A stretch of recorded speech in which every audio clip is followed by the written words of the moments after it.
अस्सलाम वालेकुम, मैं हफ्सा तैयब बात कर रही हूँ Wuhan university of science and technology से। अस्सलाम वालेकुम, मेरा नाम हसन खान है from Wuhan university science technology से। इस वक्त मैं मसला जो ज़ेर बहस लाना चाह रही हूँ, हम लोग इस वक्त तमाम student Wuhan university of science and technology से हैं। हम इस वक्त जो सबसे पहले अपना मसला पेश करने जा रहे हैं वो है खुराकी कमी। इस वक्त हम लोग खौफ का शिकार हैं कि जिस तरह अभी हमें इस कमी का सामना करना पड़ रहा है, अनकरीब है कि हम लोग बिल्कुल हमारे पास बिल्कुल खुराक ज़रा बराबर भी मौजूद ना रहे। और सेकेंडली जो हमारी सबसे इम्पोर्टेंट बात है वो ये है कि हमें एक शहर के अंदर बंद कर दिया गया है, हम आइसोलेट हो चुके हैं। पता है कि वुहान इस वक्त पूरे चाइना से आइसोलेट हो चुका है। जिस सूबे में हम रहते हैं हुबई, उसके 13 सिटीज़ पूरे चाइना से आइसोलेट हो चुके हैं। उनका चाइना के साथ कोई राब्ता नहीं है।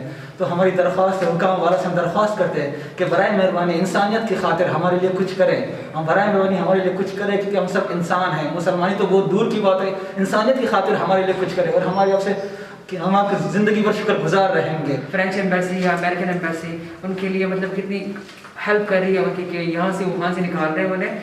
अभी सेम हेल्प हमें भी चाहिए कि आप लोग हमें यहाँ से निकाल लें। तो हुकूमत से ये दरख्वास्त है कि हमें जल्दी जल्द यहाँ वुहान से हम निकाल दें। बराए मेहरबानी यहाँ से निकाला जाए या कोई प्लेन अरेंज किया जाए जिसकी वजह से हम इधर से जा सकें।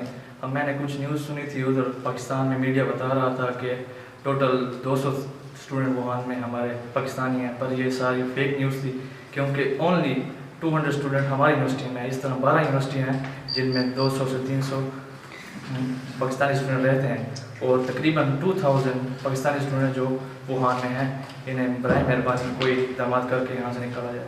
कोरोना वायरस की वजह से हम बहुत खौफ और इराज का शिकार हैं। एक तरफ तो वो खौफ हमारी जान ले रहा है, तो दूसरी तरफ हमें खुराक की किल्लत है। हमारी तमाम मुकामी वाला से गुजारिश है कि हमारी इन तमाम दरख्वास्त को सुना जाए। हम यहाँ पर मौजूद तमाम पाकिस्तानी स्टूडेंट को किसी भी तरह पाकिस्तान वापस बुलाया जाए, क्योंकि हम इस खौफ और बहुत ही मुश्किल सूरत हाल में सिर्फ अपने माँ बाप के पास जाना चाहते हैं। शुक्रिया। प्लीज